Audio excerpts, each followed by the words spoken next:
Straight to the Now point. atong pagtagad mga kaigalaan kay ang Supreme Court ni hatag na sa ilang desisyon kay ni adto manggod mahigalang kahinomdom mo nga nagvoting pa ganito ang kinini ang Senate o ipadayon ba o dili. Unya mo to ingon si Tito Soto nga doon na say motion to table ni adto mga higalang impeachment, articles of impeachment ni Vice President Sara Duterte. Nagalantugi pa to sila kay tungod doon na may decision ang Supreme Court. Labot ini mga higala nga kinini ang wa pabore sa Supreme Court katong articles of impeachment batok ni Sara Duterte. Ato explain ha. Ngano man na nindot kayong pagka-explain sa Supreme Court. No? Kining iyang gitagik mga higala nga desisyon labi na ang motion for reconsideration. Kay niingon naman Supreme Court mga higala unanimous decision nga dili pwede kay naigo sa 1 year nga ban. Nga ang usa ka impeachable official dili pwedeng pasakaan og impeachment case kaduha within a year. So kanang usa ka impeachable official kausaran mo pasakag kaso. Kung gusto ka mo pasakag kaso balik, imong palabayon ang usa ka tuig aron nga makapasaka kag balik og kaso. Ang spirit of the law mao nga dili siya matandog sa iyang pagserbisyo sa mga tao. Imagine ka, President o Vice President. So, imong i-attack og impeachment case ang usa ka Presidente o Vice President o madismiss karong buwan na o sunod buwan, pasaka na pod. Pag madismiss, sunod buwan na pod, di ka pahuway. O yan, di sa magkaserbisyo sa katawhan nga maura ba'y tuyo nga anong gibutang sa diha. So, parang doon na sa mahigalay spirit of the law. Nga kanang sitting president o vice president mahigala as a rule, sitting pa sila, dili pwedeng pasaka ang kaso. They're immune from suit. So, only impeachment ang mapasaka batok nila. Nga doon na po mga limitations.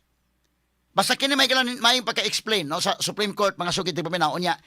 Pagkaman ni file og motion for reconsideration ang House of Representatives, kay gusto nilang ipa-reverse ang unang decision sa Supreme Court. Gahapon ni pagawas gyud og final nga decision ng Supreme Court pagbasura sa motion for reconsideration ni ining House of Representatives mga kaigalaan. Atong paminaon una kining spokesperson sa Supreme Court nga maoy nagapahibaw labot ini maong decision. Okay, go ahead, Nems. By a unanimous vote of all those participating, the Supreme Court en banc denied with finality the motion for reconsideration filed by the House of Representatives, which sought to reverse the Court's July 25, 2025 decision that declared the articles of impeachment against Vice President Sara Z. Duterte unconstitutional. It affirmed that the fourth impeachment complaint transmitted to the Senate on February 5, 2025 was already barred by Article 11, Section 3, Subsection 5 of the Constitution. Associate Justice Alfredo Benjamin Caguioa took no part. Associate Justice Maria Filomena Singh was on leave. The Court clarified the following points. First, the first 3 impeachment complaints filed in accordance with the first mode of initiating an impeachment, that is, Article 11, Section 3, Subsection 2, were not placed in the order of business within the required 10 session days. Okay, freeze dong. Session days. Pause dong. Nindot ni pagka-explain niya mga higala sa Supreme Court kining maong decision. Unya sulti sa spokesperson mga kaigalaan, unconstitutional. Unya gi-deny ang motion for reconsideration with finality. Gibasura mahigala with finality na.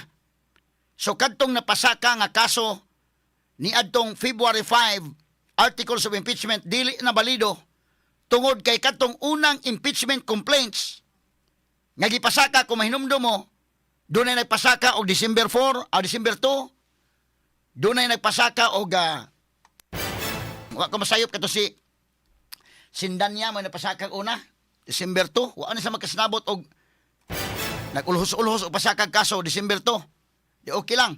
Naapoy lang ini pasakag December 4 ang Makabayan Black. Pagka December 19 doon na po'y grupo man to mga higala nga nagpasaka sa kaso. Wa to aksyon katong tulo. Nya doon naman ko'y duha ka mode sa pagpasaka og impeachment complaint under mga kahigalaan sa Article 11, Section 3 sa atong 1987 Constitution. So maayo nga pagka-explain mga higala ni. Katong unang tulo ka impeachment complaints wa ma-aksyon ni. Wa ma-aksyon ni. Wa mabutang sa business mga higala of the day nga dunay gibutang nga within 10 session days. Wa, gididman lang to. Unya, kadto maong impeachment complaints aron nga dili kunuhay sa ilang pagsabot. Nga dili mudagan ang mga adlaw, ang gi-require nga mga adlaw, gilumluman to sa Secretary General. Straight to the point. Kay namdo mo? Kay once mo pasaka ang impeachment complaint, inigpasaka ana, o niya i-endorse mga higala, ang Secretary General mo forward ni anang mong impeachment complaint ngadto sa Speaker. Ang Speaker na asay 10 session days, nga iyang i-forward na ngadto mga higala sa, or iyang ibutang sa business of the day, no? Iyang ibutang mahigala sa kalendar nga mao'y hisgutanan mga kahigalaan. I-forward na ngadto sa Committee on Justice. Doon ay mga gi-explain din ha mga sukit di paminaw nga diin wa ni matuman kay gilumluman man lang to katong first, second, o third nga impeachment complaints. Ningon sa Supreme Court, walay discretion ang speaker ana kay nakalatid na sa Constitution. Kung way discretion ang speaker, labaw nang way discretion ang Secretary General. Muna maghawod ang Secretary General sa may magbutbuot na dili nila i-forward ngadto sa opisina sa speaker nga tapad do sa opisina. Straight to the point. Wa pa ko no madawat sa speaker, ngano wa madawat. Tapad naman sa opisina, manang wa nila madawat. Mo nang sikat kay ng opisina sa Secretary General atong unang impeachment complaint batok ni Sara Duterte. Karon na pod sikat na sad kay nilarga man sa Taiwan. Isa may mudawat nga wa man diha.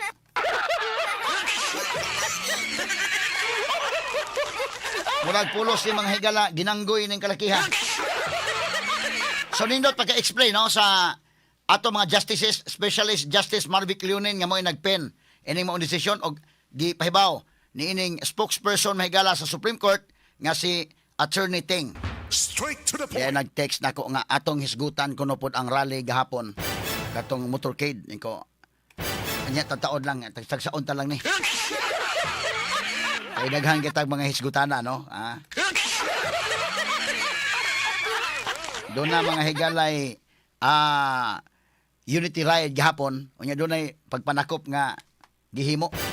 Si unyan taod lang na ha. Kaya ato nang hisgutan lagi ang kabalaka.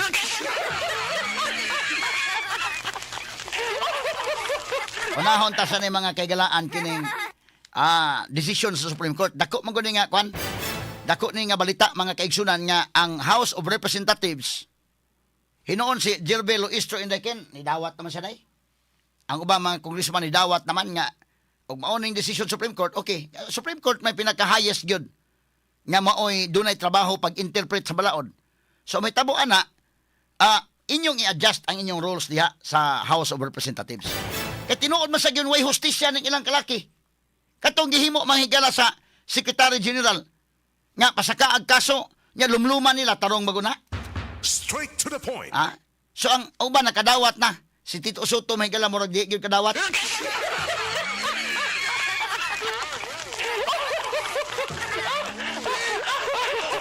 Atong explicar mga sugid tig paminaw. Pero paminawon tala sa tiwas sa ning spokesperson Supreme Court una ato mahigala atong hagpat mga higala. Basta nindot ning pagka suwata ang nindot nga pagka-explain ni Justice Marvic Leonin kining maong desisyon mga sugid tig paminaw. Kay doon na may duha ka modes pagpasakag impeachment. Mahimo man nga usa ka citizen mapasakag impeachment, kinahanglan na sa endorsement sa usa ka member of the House. Mo na nabutang mahigala sa Article 11, Section 3 sa atong 1987 Constitution. Duha ka mode na. Doon na po mahigalay kinahanglan sa endorsement nga member sa House. But og ang mapasakag kaso member of the House, di na kinahanglan endorsement. Ipasaka na niya dito Secretary General, no?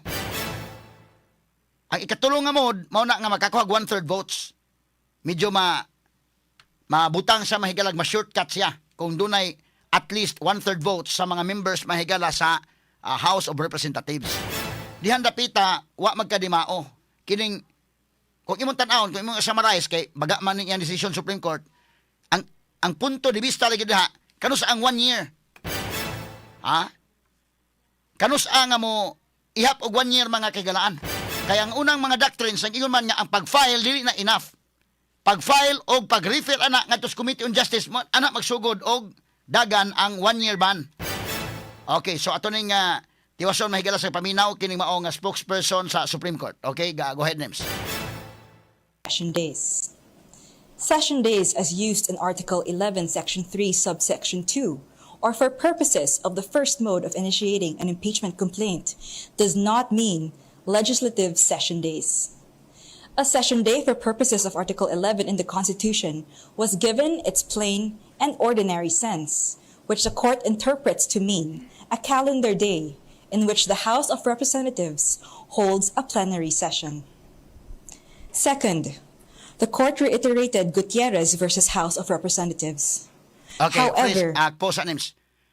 Pause ha. Ilang giklaro Supreme Court ha, gitagaan yung klarong meaning unsa man ang 10 session days. Kay maglangan-langan man mahigala, 10 session days. O kasabot, ingon Supreme Court, calendar days na for purposes of Article 11. For purposes of interpreting Article 11 sa 1987 Constitution. Atong nga tiwason mahigala si Attorney Camille Mayting, ang spokesperson sa Supreme Court. Ako lang gikuan mga punto pero atong i-discuss og dugang unya. Okay, proceed, Names. an impeachment complaint filed in accordance with the first mode of impeachment, which is Article 11, Section 3, Subsection 2, is deemed initiated for purposes of the 1-year bar in Article 11, Section 3, Subsection 5 when A. A properly verified and endorsed impeachment complaint is referred to the Committee on Justice. B. A properly verified and endorsed impeachment complaint is not placed in the order of business of the House within 10 session days or referred to the Committee on Justice after it has been put in the order of business within 3 session days as required by Article 11, Section 3, Subsection 2 of the Constitution. Or C. No articles of impeachment are transmitted to the Senate before the House adjourns sine die. This means that the initiation of an impeachment complaint must occur during the term of Congress. Third, the court affirmed the power of the House of Representatives to promulgate its own rules on impeachment. However, it clarified that Section 2 of the House Rules, as it is currently worded, requires the referral to the Committee on Justice, even when it is filed through the second mode. The second mode is provided in Article 11, Section 3, Okay, Subsection pause 4. pause. Daghang mga punto nga nindot nga mga punto ha. Ako na explain na lang unya. Kini bisan pag adto ka sa second mode of filing an impeachment complaint, i-refer gyapon sa Committee on Justice, dili kay diretso kamantay mo. Pagkabuntag mga kigalaan, naguhungihong na nga doon ang impeachment complaint, hala basta kay makasahin lang. Wa tagay kopya ang mga congressman day. Wa gani kabasa. Imposible. Kabasa ka atong baga kay ng impeachment complaint. Sure ka kanang congressman mahigala nakahurot ubasa ana una sa ni pirma? Ang mga ebidensya. So giklaro karon nga kinahanglan tagag kopya ang congressman. Una mo pirma dili kay mo pirma lang nga way basa-basa. Okay, proceed Dong Names. Where the endorsement of at least 1/3 of the members of the House of Representatives would be sufficient to transmit the articles of impeachment. In view of the current wording of Section 2 of the Rules on Impeachment as drafted and promulgated by the House in its 19th and 20th Congress, the House may, optionally, upon its own prerogative, refer an impeachment complaint already endorsed by at least 1/3 of all its members to the Committee on Justice, but only for the following purposes. Number 1, to ensure that the endorsement of the members of the House is verified. Number 2, to confirm that the evidence supporting the grounds in the complaint exists and that every member of the House has been given a copy of the complaint, as Okay. well as the evidence. Presa, posa, tanawa, every member of the House tagaan og kopya. Dili kay mo ditso nagpirma mahigala nga wa gikabasa. pag-insure mahigala, pag siguro nga naikopya sila. Itagaan kag kopya ba? At least na kay chance nga mabasa, unya mo, kuan dili kay, hala, pirma mo tong, daghay ng gawas ng mga memes pagkahuman, katong congressman to kuan nga, abi man ako kung pirma ko, abi na kong dili to impeachment ni Sara, abi na kong libre make snacks.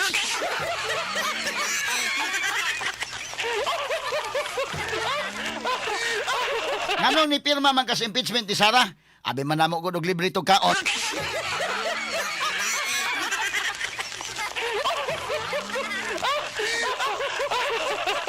So, giklaro mahigala nga tagay sa kopya pabasa congressman guna. Pabasa sad tagay kopya, tagay og mga ebidensya, dili kay kalit-kalit lang mahigala tanawa gud to pagkapirma murag itik tong pinirmahan sa uban. Dali mga kagalaan kabantay mo katong si Castro gani pagkabuntag, beautiful eyes pagkabuntag kay naa na kuno hungihong nga naa na. Naa na impeachment mga kagalaan. Pagkahapon mahigala na gipirmahan nila, gi-transmit dayon sa Senate. Murag yama ba? Yama nga pagkakuan. Ayaw, di po ana. Di mo sugot sa Supreme Court. So tindog ang Supreme Court karon, ayaw ninyo yama ina. Basta lang nga ma-transmit, basta lang nakakonfirma.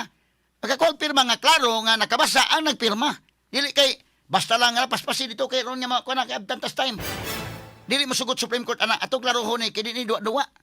Mo ni ang buti pasabot Supreme Court. Nato paminawon og tiwas mahigala ang spokesperson nga si Attorney Camille Ting. And 3, to respect the committee's prerogative to consolidate different formulations of the complaint, if any, so that only one complaint is endorsed to the plenary for transmittal to the Senate. The court observed that there is a fundamental difference between the first and second modes of initiating impeachment complaints. Thus, it said, and I quote, Article 11, Section 3, subsections 2 and 3 cover the first mode of initiating an impeachment complaint. Article 11, Section 3, subsection 4 covers the second mode of initiating an impeachment complaint. In the first mode, impeachment is initiated through the regular and deliberative process in the House of Representatives. A verified complaint may be filed either by a member of the House or by a private citizen with the endorsement of a member. Upon filing, the complaint is referred to the House Committee on Justice, which evaluates its sufficiency in form and substance and conducts the appropriate hearings. Only after favorable committee action does the impeachment process proceed further. This mode, therefore, emphasizes institutional screening and committee review. By contrast, subsection 4 introduces an alternative and a more direct mechanism for initiating impeachment. Under this provision, a verified complaint or resolution of impeachment signed by at least 1/3 of all the members of the House of Representatives immediately initiates impeachment proceedings. These provisions reflect a deliberate constitutional design. Subsections 2 and 3 provide a structured and committee-directed approach, while subsection 4 allows a streamlined initiation when a sufficient level of consensus already exists. Fourth, the court affirmed that due process of law applies to the impeachment process. It stated, and I quote, "The phrase right to life, liberty, or property should not be read with undue literalism. Pos. It must be So, giklaro mga Supreme Court mga higalaha nga, kining impeachment case, doon na due process nila. Dili kay basta lang, diritsuhay na lang mga sukit di paminaw. Railroaded mga higala ka ng pagpasaka, murag, wag giklarix, murag nagduwa lang, aligre kaysa dito kay, nagduwa lang og tubig-tubig. Kanang giingon sa atong 1987 Constitution, Article 3, Section 1, nga ang rights to life, liberty, and property, kana nga clause mga higala, allowom na, kanang due process clause, diya sa atong 1987 Constitution, ihatag na, kinahanglan due process, ato tiwasog paminaw. flexibility to achieve its intent of protecting inherent and inalienable rights that could not have been exhaustively articulated at the time of its framing. The Due Process Clause embodies a fundamental constitutional commitment to reasonableness, fairness, and non-arbitrariness. It envisions that we cannot have a true democratic and republican or representative state that is arbitrary and unfair. However, due process as it applies to the impeachment process is sui generis or in a class of its own. Full-blown trial happens at the Senate. At least for the second mode of initiating an impeachment complaint, it only requires 1. The grounds invoked in the complaint or resolution are those contained in Article 11, Section 2 of the Constitution. Number 2. The procedure is governed by the rules on impeachment promulgated by the House prior to any filing of any impeachment complaint. 3. As already provided by the current House rules on impeachment, all endorsing members should have been given a copy of the complaint and all its supporting evidence. The court also noted that the transmittal of the articles of impeachment should be done in a plenary session of the House, providing all the members of the House with full copies of the complaint and its accompanying evidence mentioned in Rule 4, Section 14 of the House Rules on Impeachment. Okay, boss, ha? Tanaw ha, giklaro gyud nga tagaan og kopya. Dili kay ni pirma lang tong congressman dito, wa gyud kibaw to kung sige pirmahan. Okay, proceed kasamang ni Will. This to the Senate, however, requires only a vote of 1/3 of its members for the first mode of initiating a complaint, or proof of the endorsement of a complaint by 1/3 of its members for the second mode. Fifth, the operative fact doctrine cannot be invoked by the party directly responsible in the commission of an unconstitutional act. Thus, it does not apply in this case. Finally, the court noted all the motions for intervention and pleadings filed by individuals who were not parties to the case. This resolution is immediately executory upon digital service on all parties in accordance with AM number 25-05-16-ST or the guidelines on the transition to electronic filing in the Supreme Court. Okay, pause dong, No pause. further Atong tiwason discuss unya mga kagalaan. So, at least ang Supreme Court ni barog yun karon. Ni uphold ang Supreme Court sa supremacy of the Constitution. Dili magpada sa mga kabuang ini mga congressman nga gilumluman to may galang. First, imagine ka, upat man tanan ni impeachment complaints indaykin. Ang first 3 impeachment complaints na igo sa first mode of impeachment under Article 3, Article 11, Section 3, Subsection 3. Subsection 2 o Subsection 3. Ang ikaupat nga impeachment complaint na igo dito may sa second mode under Article 11, Section 3, Subsection 4. Grabe ang pagka-discuss Supreme Court. Nindot nga pagkasuwat may ni Justice Leonin o mo ni maggiya nila. Dili magkuan ayun duwain ang impeachment. Pareho din ka ng bisa ka na kang Marcos karon kana bang mo file impeachment wa diha mahigalang Secretary General. Ang giingon sa rules i-file sa Office of the Secretary General. Unya kay wa ko nung Secretary General dili naunsan man kala payon nga moadto ka sa Office of the Mayor i-file sa Office of the Mayor ug wa dihang mayor or moingon ka kay nga kanang magkuha ka kuan nga to sa Office of the Barangay Captain punong barangay ug wa dihang kapitan may magyang gilukdo ning opisina nga naman sa sekretary nabilin kana bang ginanggoy ba nga kuan ang Supreme Court di baro gyud ayo anion ha dili mag mura mog mga kuan mga congressman mura mog mga batang gaduwag.